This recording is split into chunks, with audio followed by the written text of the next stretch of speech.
Hello all, I am Pratham Thwait and this will be the courses that we'll be gonna be covering in this session, this particular session.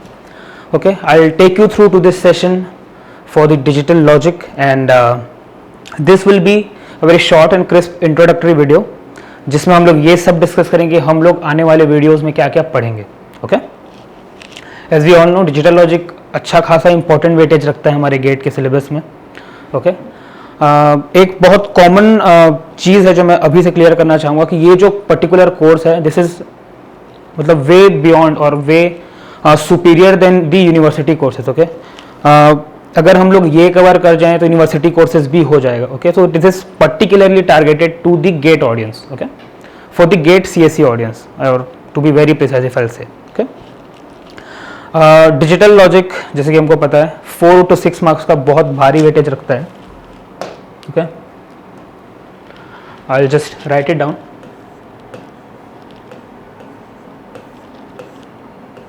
Okay, 4 to 6 marks का weightage digital logic रखता है.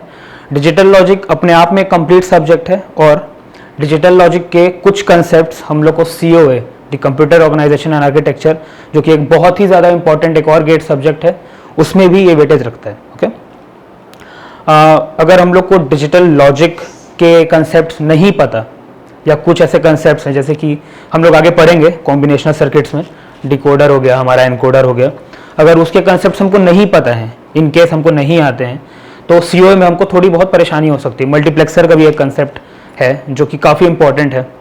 Okay, तो हम लोगों को as such digital logic इस flow में complete करते जाना है. ओके, नंबर सिस्टम्स से हम लोग इसको शुरू क्यों कर रहे हैं इसका एक रीज़न ये है नंबर सिस्टम से बहुत भारी वेटेज है. ओके, हर साल 1 से 2 क्वेश्चन देखने को ज़रूर मिल जाता है नंबर सिस्टम में. अच्छा, डिजिटल लॉजिक भी एक ऐसा सब्जेक्ट है जो इलेक्ट्रॉनिक्स इंजीनियरिंग में भी आता है. ओके, मतलब इलेक्ट्रॉनिक्स के गेट में भी डिजिटल से क्वेश्चंस पूछे जाते हैं. ओके, कहने का मतलब ये है कि इलेक्ट्रॉनिक्स में जो कोर्स हमारा जो गेट का सिलेबस है डिजिटल लॉजिक को वो ऑलमोस्ट सेम है और कुछ और भी चीज़ें आती हैं, कुछ एडवांस टॉपिक्स भी आते हैं बट उसमें मेजरली नंबर सिस्टम्स को उतना वेटेज नहीं दिया जाता है. ओके, जबकि on the contrary GATE CSE के सिलेबस में बहुत बड़ा वेटेज है नंबर सिस्टम्स का और काफ़ी सारे कोर्सेज मैंने देखे हैं जहाँ पर नंबर सिस्टम्स को डील नहीं किया जाता उतनी इफेक्टिवली. ठीक है, तो मेरा पहला फर्स्ट एंड द फॉरमोस्ट जो भी टारगेट है वो ये होगा कि हम लोग नंबर सिस्टम्स को बहुत डिटेल में स्टडी करें. ठीक है, तो नंबर सिस्टम्स में हमको देखने को मिलेगा binary number systems, decimal number systems, octal number system, hexadecimal number system. ठीक है, चारों अपने आप में ही अलग अलग नंबर सिस्टम्स हैं बट हम लोग इसको कवर इस तरीके से करेंगे कि चारों को एक दूसरे से रिलेट करते चलेंगे. ठीक है, आगे जाके जब ये चारों के बारे में हम लोग एक इंट्रोडक्टरी स्टडी कर लेंगे तब आगे जाके हम लोग को करना है कवर ये कन्वर्जन्स. और गेट में इस साल भी आया था और हर साल लगभग हर साल कन्वर्जन से क्वेश्चन पूछा जाता है. मतलब binary to octal, octal to hexadecimal, decimal to binary, binary to decimal and likewise है ना. मतलब इन चारों के बीच में जो भी कॉम्बिनेशन हो सकते हैं, जो भी कन्वर्जन हो सकते हैं उनके बारे में क्वेश्चन पूछा जाता है. जैसे कि हमारे पास कोई नंबर होगा 11. ओके, 11 हमारे पास एक नंबर है.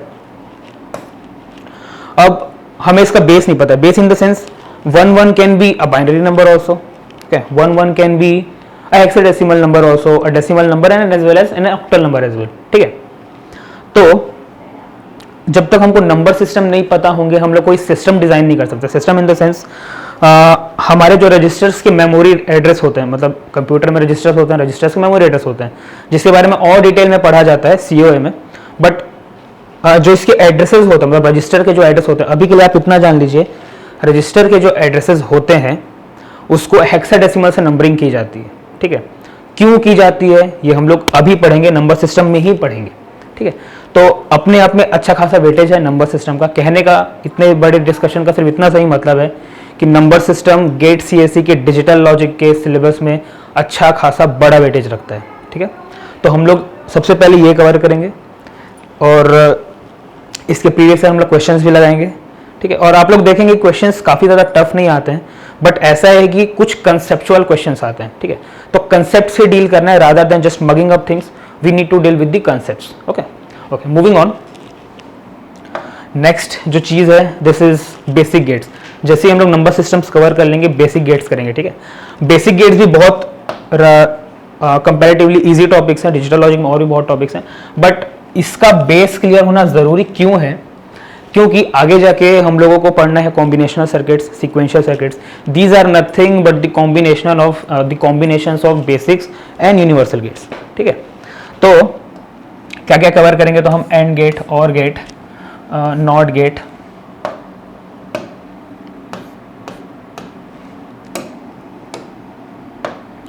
एक्सॉर गेट्स, एक्सनॉर गेट्स, ठीक है, मतलब exclusive OR gates and exclusive NOR gates क्या होता है हम लोग इसको भी अच्छे से डील करेंगे, बहुत प्यार से डील करेंगे।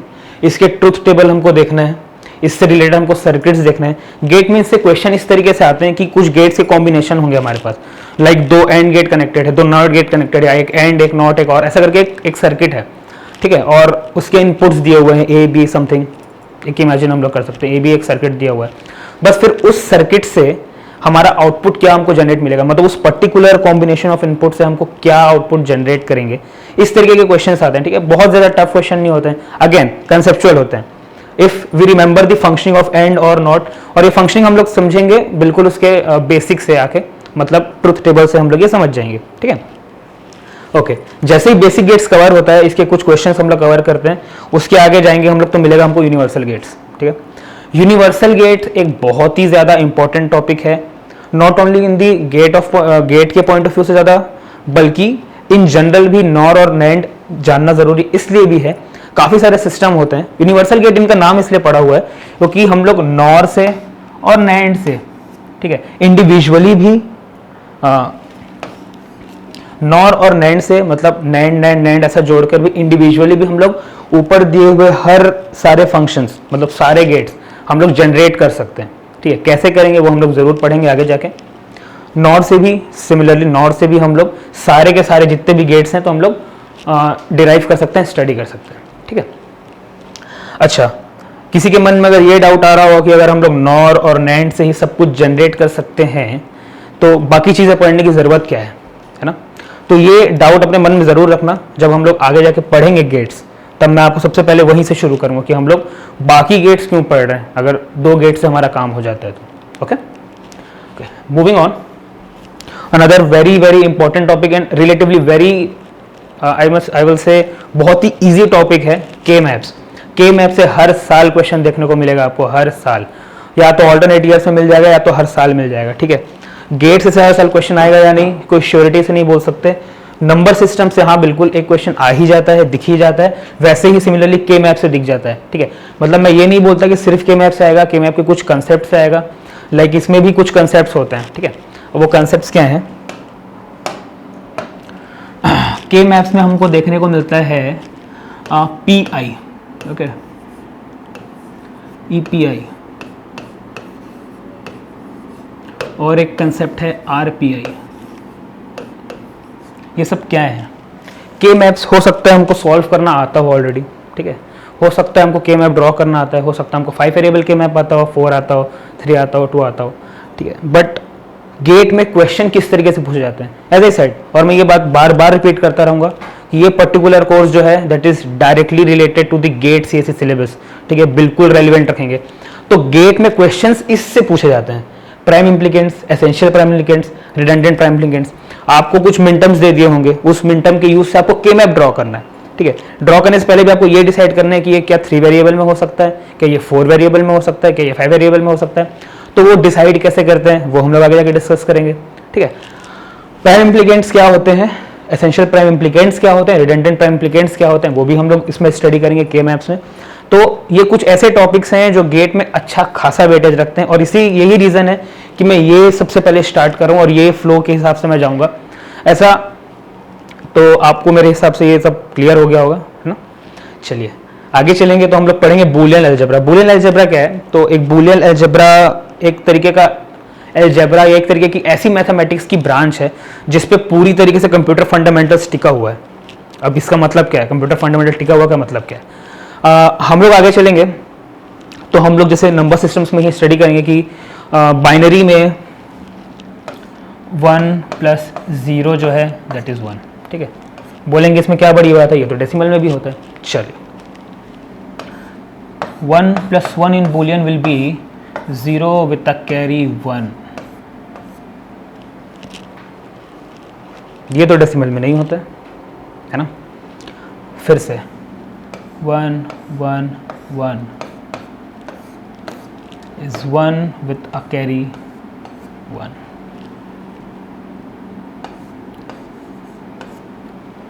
ये भी डेसिमल में नहीं होता, ये भी बुल बाइनरी में होता है। तो ये किस लॉ के तहत इस तरीके से हो रहा है, मतलब ये फंक्शन दिखा रही है।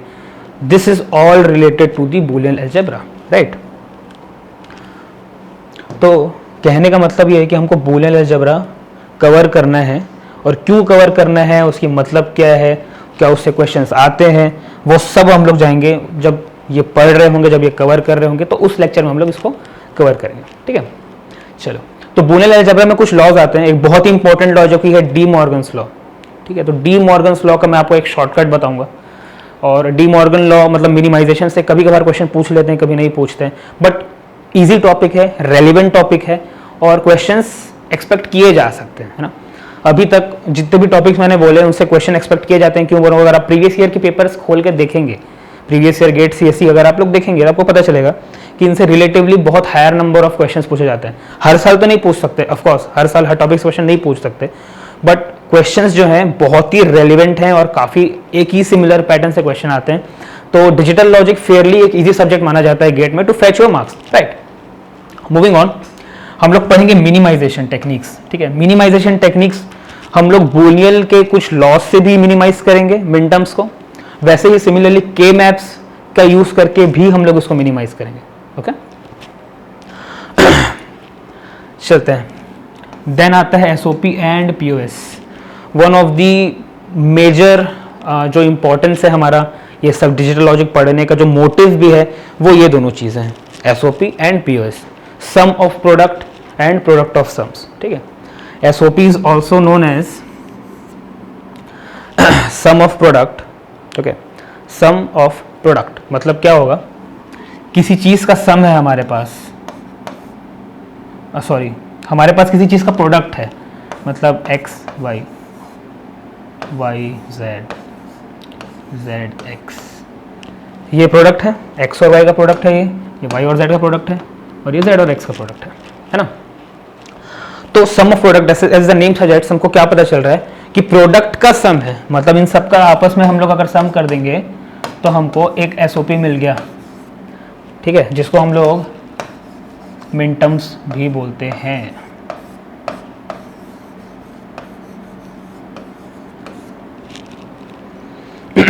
Pardon for the writing, but इसको हम लोग मिन टर्म्स भी बोलते हैं, है ना। सिमिलरली पीओएस क्या है, POS is product of sum, मतलब सम होगा हमारे पास, ठीक है। लेट मी इरेज दिस,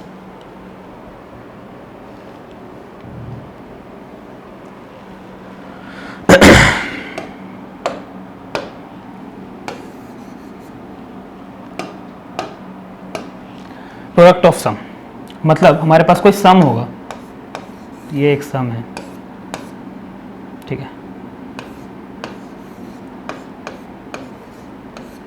ये दो वेरिएबल्स का सम है, एक्स और वाई का सम, वाई और जेड का सम, ठीक है। तो पीओएस क्या होगा, ये होगा प्रोडक्ट ऑफ सम, मतलब इन दोनों का प्रोडक्ट, दो सम का product is POS, which is also known as max terms.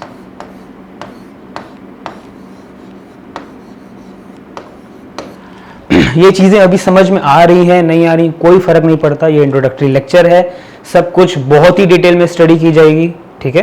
तो इस पर कोई टेंशन लेने की बात नहीं है। चलिए मूव ऑन करते हैं, अगला टॉपिक जो होगा एसओपी और पीओएस के बाद होगा डुअल फंक्शन। डुअल फंक्शन से आजकल क्वेश्चंस आने लग गए हैं। डुअल फंक्शन क्या होता है हम लोग पढ़ेंगे, एक फंक्शन क्या होता है पहले तो वो पढ़ेंगे, डुअल फंक्शन क्या होता है वो पढ़ेंगे। डुअल फंक्शन से पहले हम लोग पढ़ेंगे न्यूट्रल फंक्शंस क्या होते हैं, तो कुछ फंक्शंस के बारे में भी हम लोग पढ़ेंगे।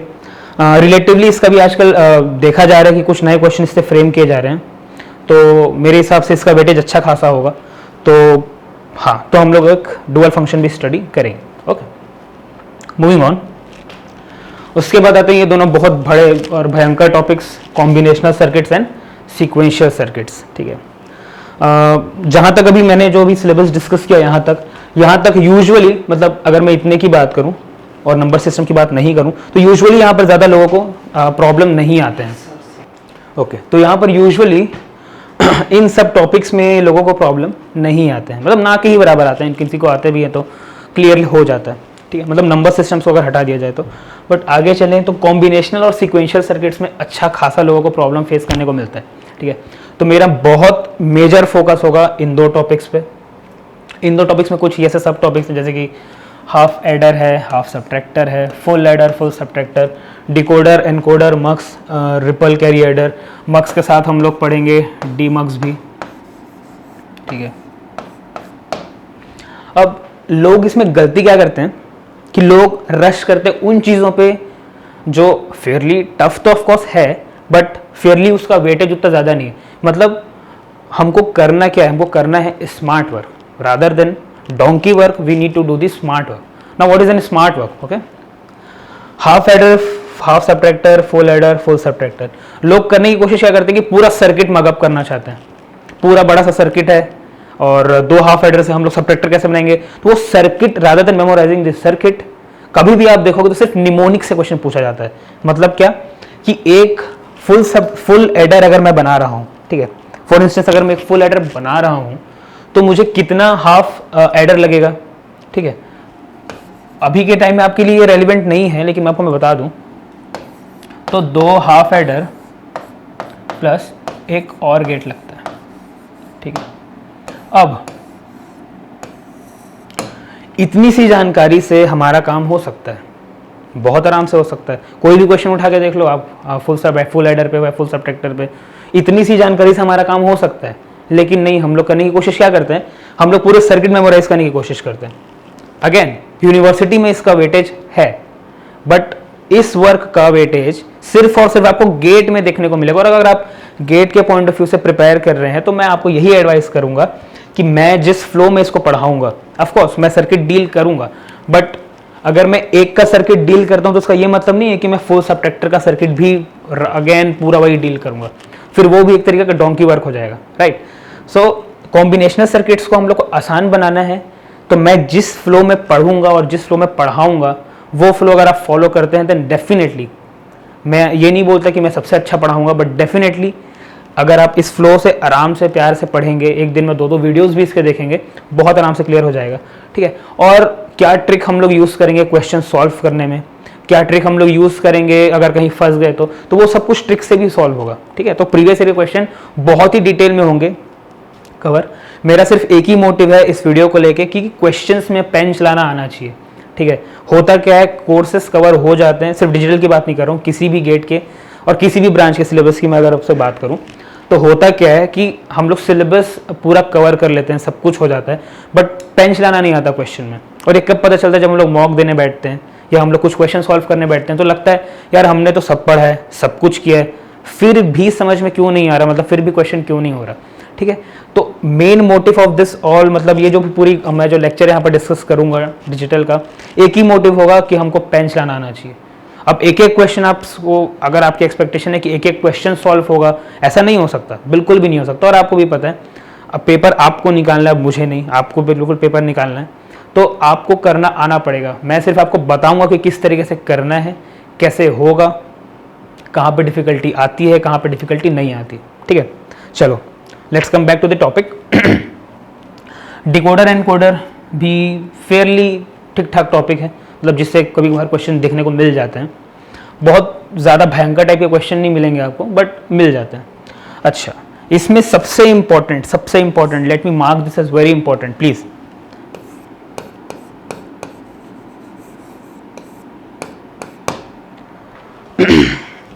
मक्स एंड डी मक्स, ठीक है।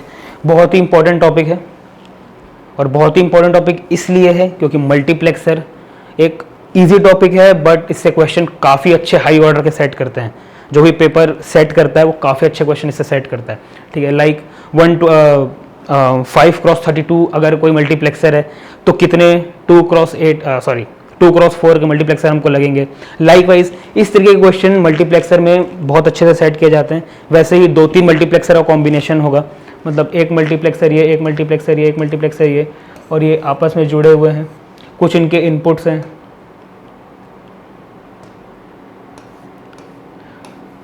कुछ इनके आपस में इनपुट्स हैं, तब हमको जाके इसके आउटपुट निकाल के देना है। इस तरीके के क्वेश्चंस भी आते हैं और ये अच्छे खासे लेवल के क्वेश्चन होते हैं, ठीक है। Make no mistake, multiplexer is a very very very important topic, right.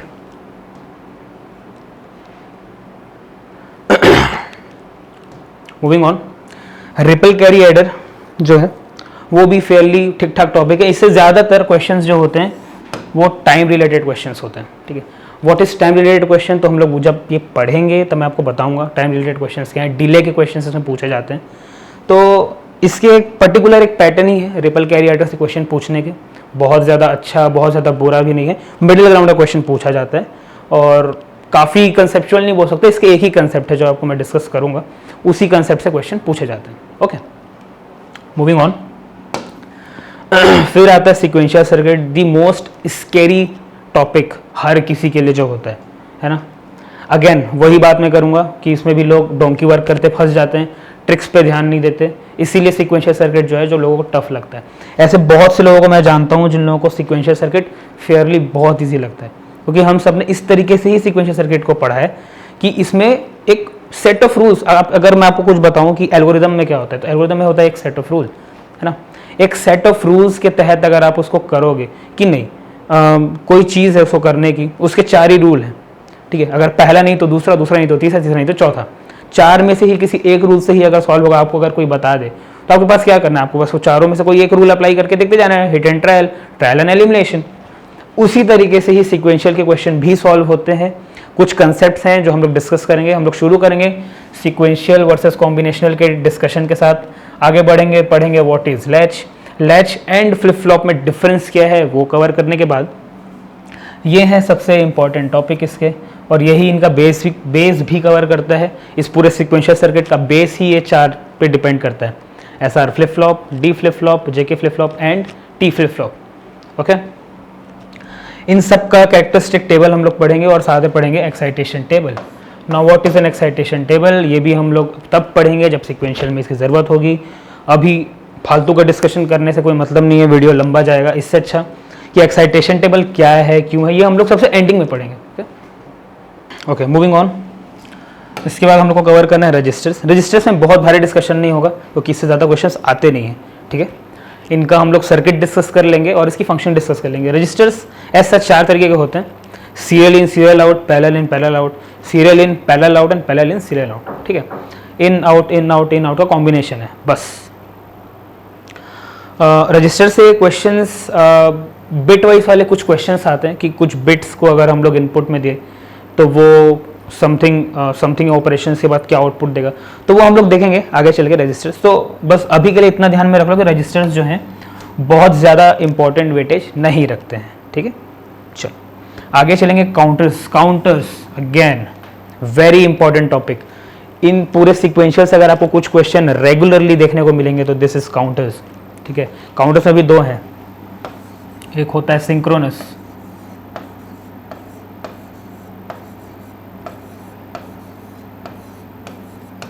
और एक होता है एसिंक्रोनस,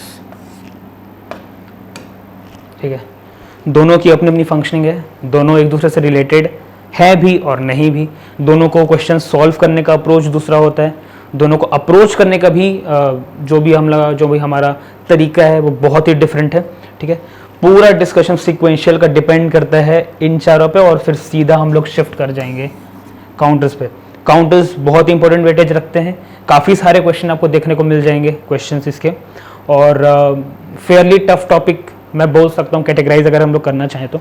बट जो ट्रिक्स एंड जो टिप्स मैं आपको दूंगा इस क्वेश्चन के लिए, अगर आप उससे सॉल्व करेंगे तो अगर आपकी डिफ़िकल्टी 90 है तो आपकी डिफ़िकल्टी शायद 70 तक आ जाएगी, ठीक है। तो गेट में से क्वेश्चन देखने को मिल जाते हैं और कंसेप्चुअल क्वेश्चन ही देखने को मिलते हैं, बट हाँ थोड़ा तो टफ टॉपिक है ये। और जब हम लोग सबसे आखिरी में हम लोग काउंटर से डील करेंगे और इसके प्रीवियस क्वेश्चन बहुत सारे लगाएंगे, ज़्यादा से ज़्यादा प्रीवियस क्वेश्चन हम लोग इसके लगाएंगे और वहाँ पर देखेंगे कि काउंटर्स एक्चुअली में क्या रोल प्ले करता है, क्यों हम लोग यूज़ करते हैं, क्यों ये सर्किट में यूज़ होता है। ओके, तो इतने सारे डिस्कशन और ये सब सिलेबस का मतलब सिर्फ इतना सा है कि डिजिटल लॉजिक में हमको ये सब कवर करना है. As I said 4 to 6 marks का ये आता है, which is fairly huge in number. इसके कंसेप्ट CO में यूज़ होते हैं. सो ऑफकोर्स ईजी टॉपिक है, ईजी सब्जेक्ट है, बट अगर हम लोग इसको सही से डील नहीं करेंगे तो मुझे नहीं लगता 4 नंबर के भी इसके क्वेश्चन हम लोग बना पाएंगे या छू पाएंगे. ठीक है, जस्ट कंसेप्ट पे ध्यान देना है. और ये पूरा जो लेक्चर होगा this will be very directly linked and relevant to the GATE CSE सिलेबस. ओके, चलिए अब हम लोग नेक्स्ट वीडियो में मिलेंगे, नेक्स्ट सेशन में मिलेंगे, जहां हम लोग शुरू करेंगे नंबर सिस्टम्स. ठीक है, और जो भी टिप्स एंड ट्रिक्स, जो भी हमारी चीज़ें हैं, जो भी हम लोग करेंगे, एक प्रॉमिसिंग लेक्चर होना चाहिए, एक प्रॉमिसिंग कोर्स होगा हमारा. एंड ठीक है, बने रहिए मेरे साथ और थैंक्स.